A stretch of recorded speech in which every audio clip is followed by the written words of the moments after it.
به قدم‌های تو رویان، مرغانی غزل خوان سخن از مهر تو گویان. پیران و جوانان همه چون کودک نوزاد، پیران و جوانان همه چون کودک نوزاد.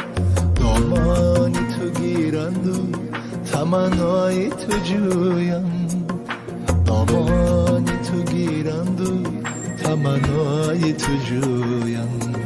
مادر همه خوبی، همه نیکی، همه پاکی، آهنگ سمایی و زبان